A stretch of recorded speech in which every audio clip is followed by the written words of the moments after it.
Hi, and welcome to ASI Chicago.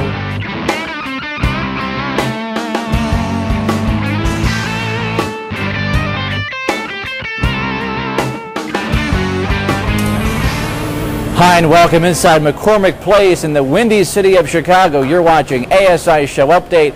I'm Dave Vagnoni. In this episode, we have tips on how to sell to the next generation of big buyers. Plus, we'll take you inside the ever-popular women's networking reception. But we begin with fashion phenom and Stitches editor Nicole Rollander as she takes us to the ultimate wearables crash course.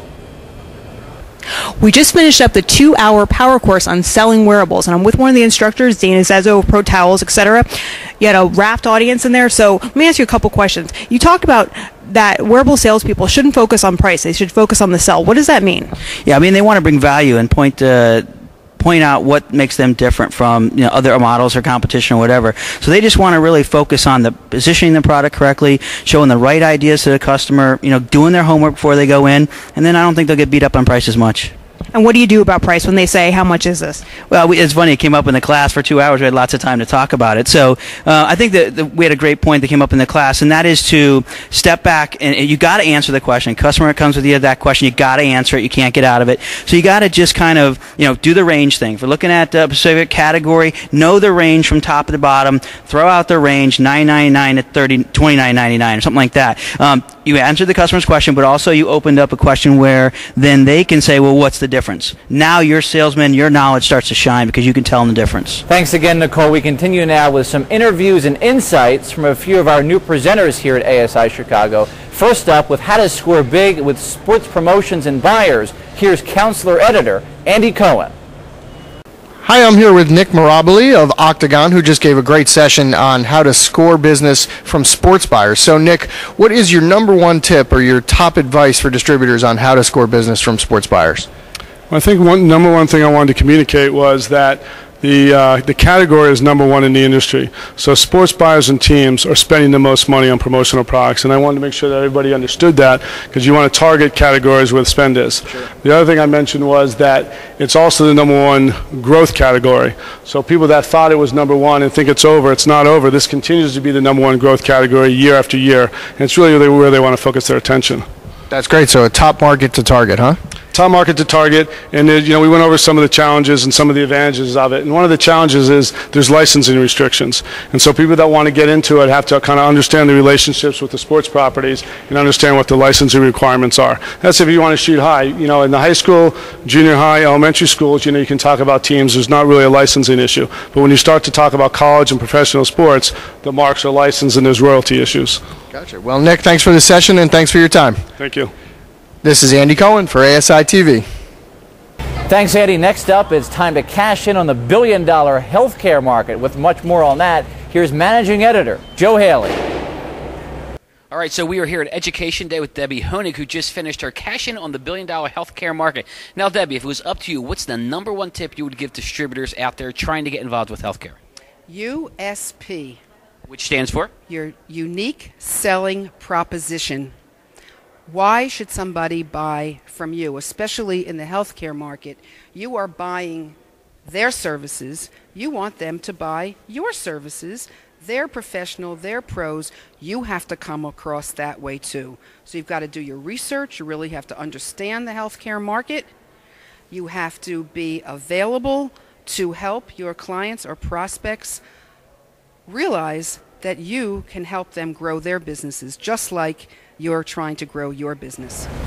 Thanks, Joe. We move from Joe's very familiar face to a new look here at ASI on Education Day. With marketing and selling tips from presenter Ryan Sowers, here's staff writer Jennifer Wisniewski. Thanks, Dave. I'm here with Ryan Sowers, who just delivered a great session all about today's buyers.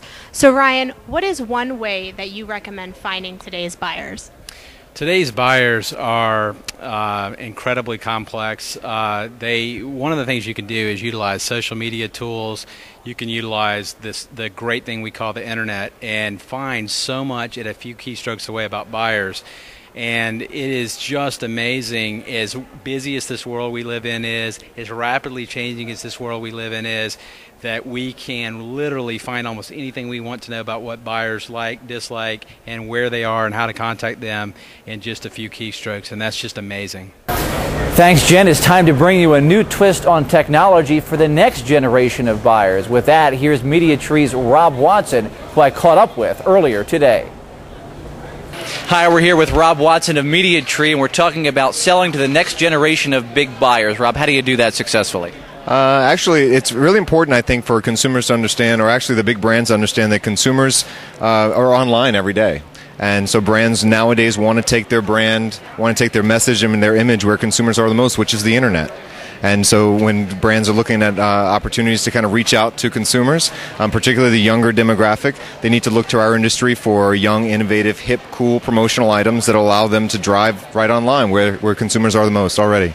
Speaking about hip and internet, how do you involve social media and social networking in this process as far as selling goes? Well, I think it's an opportunity for brands to interact with 200 million users that are on Facebook every single day. You know, that equates to about 41 days we're online per year. Social media has become so incredibly important because we spend so much time on it. We don't want to be taken away from it. So for a brand to bring their message onto Facebook already where consumers are right now, it just translates to even more business, even more interaction. Okay, terrific. Rob Watson of MediaTree, thank you very much, and thank you for watching ASI TV. Again, thanks very much, Rob. From cutting-edge sales strategies, we move now to the time-tested approach of networking. From the ever-popular women's networking reception, here's ASI Senior Designer Hillary Brobitz. Hi, we're outside the women's networking reception, and I'm here with Connie Janka of GMG Global Marketing. Connie, how important do you think it is for women in the industry to network with each other? Essentially, I think it's important for women in general to be supportive of each other. I do want to give a short story. I was at the New York City Women's Summit, and I met a woman who's been in the industry for many, many years. She built this with her husband, Teresa Moisant. I've only been in this industry for about 3 months, and she has invited us, myself, to go to her company in Oklahoma City to shadow. As a young promotional products distributor, I want to see how large I can be, and she's extended that invitation to us. She's very supportive. Oh, that's great. Thank you very much. For ASI TV, I'm Hillary Brobitz. Thanks, Hillary. Finally today, we have secrets from some of the most successful suppliers in the entire industry. Also on Education Day, I caught up with Nico Pambukas of iClick for some selling inspiration. Hi, we're joined by Nico Pambukas of iClick, and we're discussing ways that you can grow your company, at least from the supplier side, in 2010 and beyond. So, Nico, give us some tips on how to do that successfully.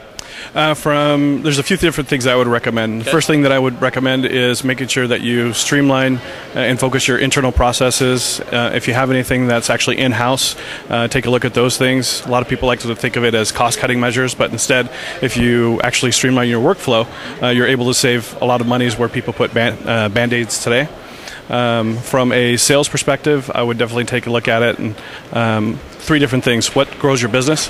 What are the 3 indicators or 2 indicators that you're focused on? For us, we already know it's calls, it's quotes, conversion. That's the same thing for most people, and in the end, that'll equal revenue. Once again, thanks very much, Nico, and thank you for watching ASI Show Update. As a reminder, for complete Chicago coverage, as well as The Joe Show, Fashion Finds, and Tim's Take, be sure to check out Counselor Promogram. Until next time, from McCormick Place in ASI Chicago, I'm Dave Vagnoni. Have a great day.